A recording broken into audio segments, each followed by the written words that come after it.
Here I have TOSCIDO X109, and today I'm going to show you how to enable power saving mode on this device. So firstly you have to go to the upper bar, and here you can find battery saver.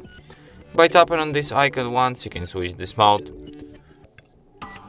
By holding your finger on it you can access some of its settings. For example, you can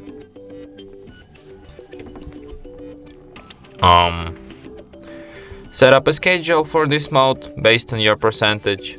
For example, like at 15% battery, power saving mode will be enabled automatically, and you can also set it to turn off when your device is up to 19% charged.